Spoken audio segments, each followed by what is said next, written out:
c'était un rêve à nous deux, à Agnès et à moi.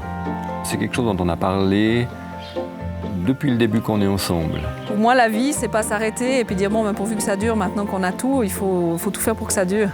Mais pour moi, la vie, c'est vraiment c'est oser prendre des risques. Oser prendre des risques pour plus de vie, en fait.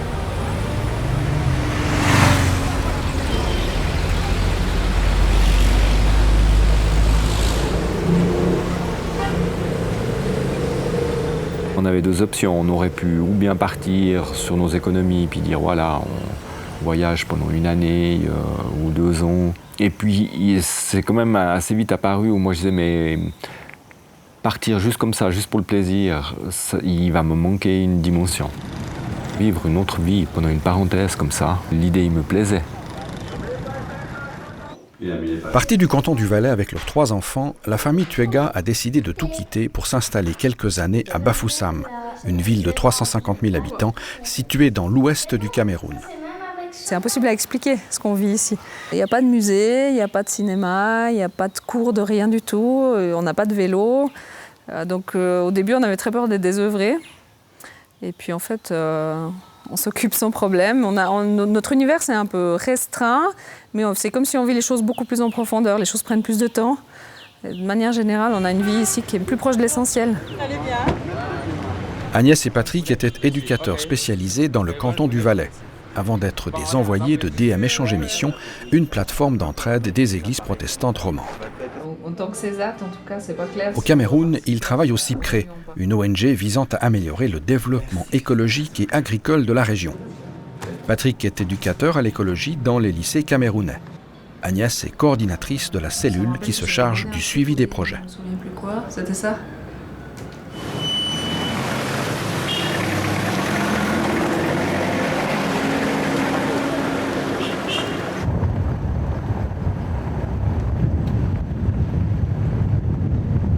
Patrick accompagne également sur le terrain les équipes de professionnels de l'environnement et de l'agronomie.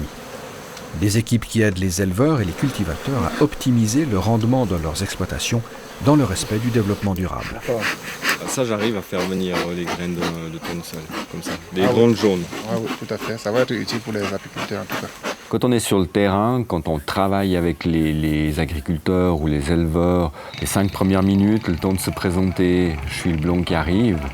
Et puis après, ils y font plus garde. Après, on est tous ensemble et puis on travaille dans le sens des projets qu'ils ont eux, de leurs soucis. Ah, tu vas pousser la voiture à Galip. Le seul endroit où je suis resté le blanc, je pense, c'est chez les éleveurs, chez les bororos.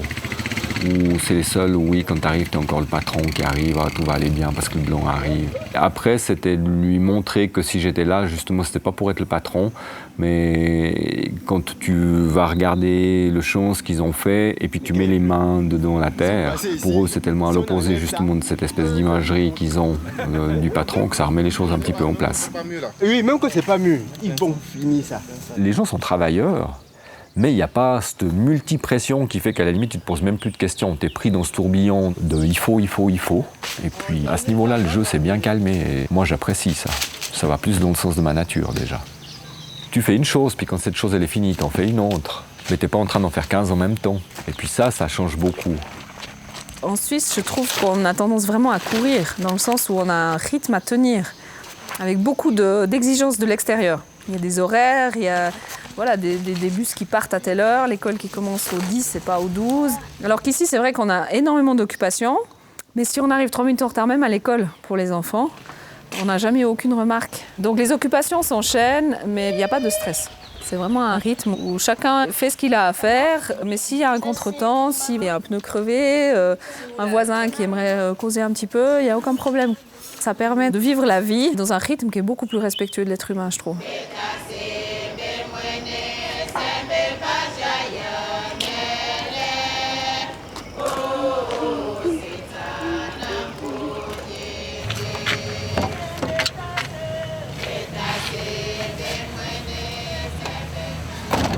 Bon, c'est les 28, on est juste à l'heure l'équipe, hein?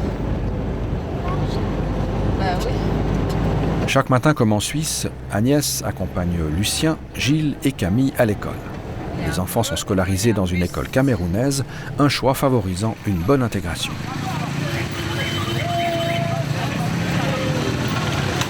Ici, le système d'éducation est différent de celui qu'ils connaissent en Suisse. Il va falloir s'y confronter et s'y habituer. Une expérience nouvelle, parfois déroutante, mais riche d'enseignements. Un défi qui se complique encore avec le handicap mental de Camille. Good morning, friends. Good morning, sir. Good morning, madam. Good morning, friends. Hands up, everybody.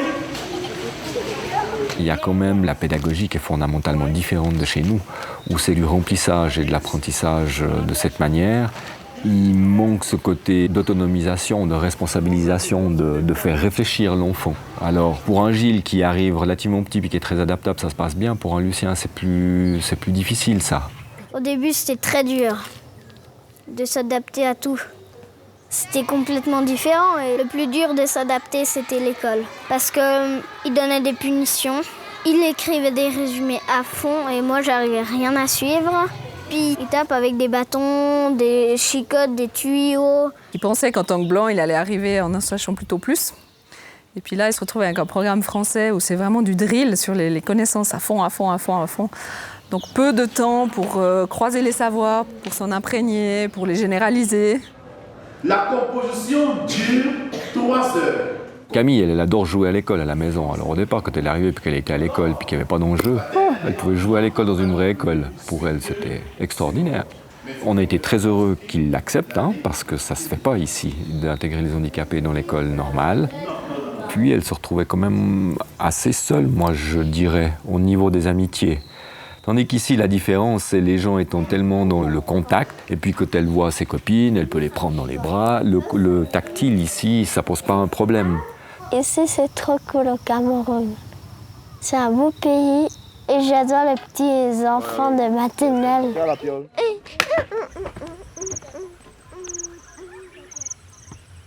Le moment le plus difficile ces 9 derniers mois, c'est quand Camille a été malade, où vraiment j'ai eu très peur.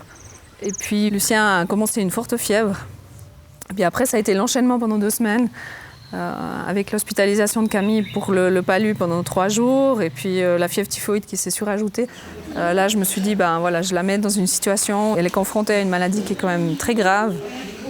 Le docteur, elle a dit, Camille, tu dormiras à l'hôpital 3 jours. Parce que j'étais malade et j'étais malaria. Ici, les conditions hospitalières sont quand même très différentes en Suisse. Les médecins parlent peu, et puis il faut se battre. Ça veut dire que si tu as besoin d'une prise de sang, il faut aller acheter la seringue. Après, il faut se rendre au laboratoire qui est à l'autre bout. Il y a un médicament qui n'est pas dans l'hôpital, il faut aller l'acheter en ville. Après, tu reviens avec le médicament, le médecin n'est pas là, tu ne sais pas comment l'administrer. Il faut le vivre une fois. Mais ça, je pense que ça a été le moment le plus difficile. Et faites ce que j'ai dit, vous mettez les souliers ici et vous allez vider vos sacs. Donc, je viens juste voir à la cuisine.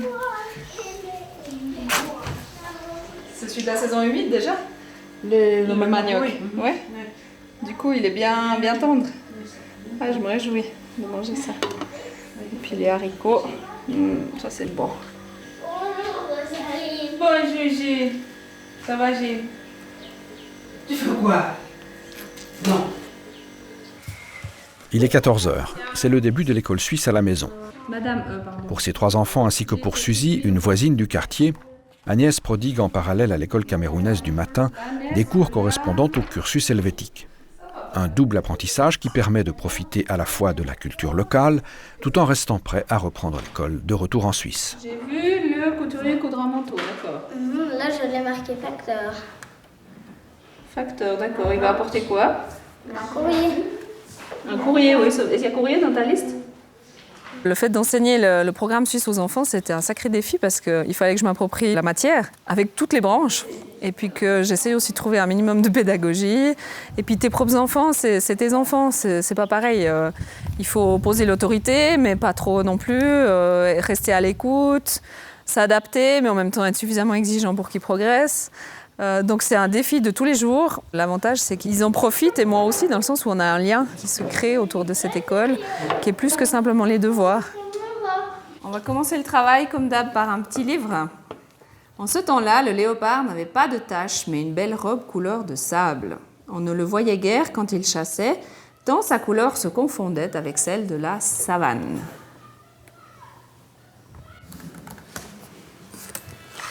Oh là là.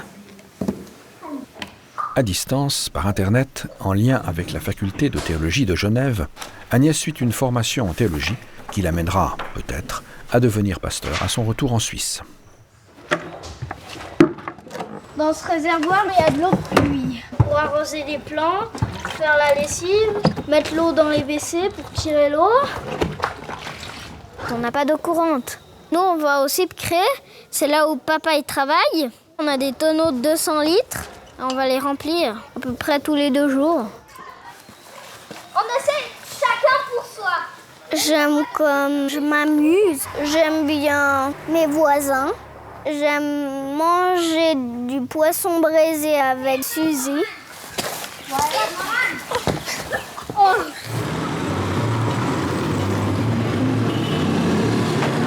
Parce que la vie est fragile en Afrique, elle ne l'est pas plus qu'ailleurs. Je pense que l'occidental qui se croit très, très fort avec ses 15 000 assurances et puis tout son matériel et puis tous ses contacts, en fait, il est la même chose qu'un Africain. Sauf que la société dans laquelle il est, qui a beaucoup plus de richesses et beaucoup plus de matériel, lui donne l'impression de maîtriser beaucoup plus. En Afrique, c'est très contrasté. Ça veut dire qu'il y a des moments où la fragilité, elle est criante. Quand tout d'un coup, une famille, un des enfants tombe malade et puis la famille n'a pas les moyens de le soigner, l'enfant est en danger de mort, il arrive à l'hôpital, comme la famille ne paye pas, l'enfant décède. Donc c'est vrai que ça existe, cette grande précarité et cette grande fragilité. Puis en même temps, il y a des témoignages de force où tout paraît perdu et on voit vraiment des gens se lever, se mettre debout et trouver le moyen de faire quelque chose de leur vie.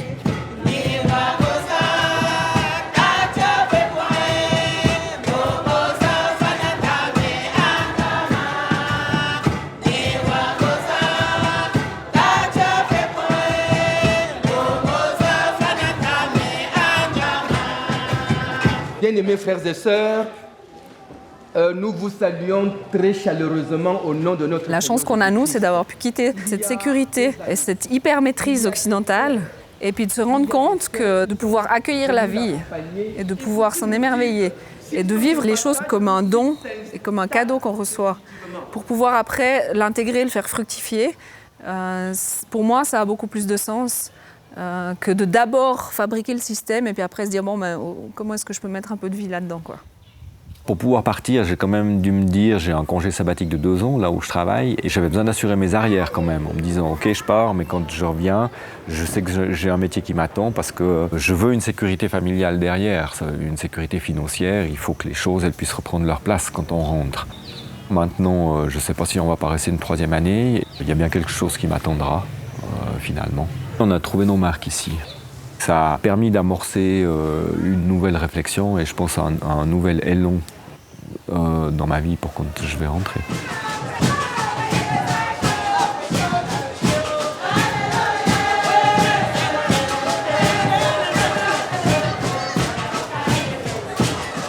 Je pense que le plus beau moment, c'est chaque moment où je me suis réveillée, où j'ai pu marcher, m'asseoir, parler et de me dire je suis vraiment à ma place.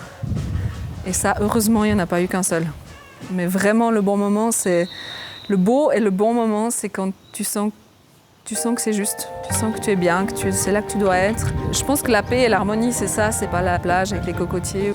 C'est pas de l'extérieur. C'est vraiment ce sentiment tout au fond de ses entrailles où je me sens à ma place. Et il est bon que je sois là.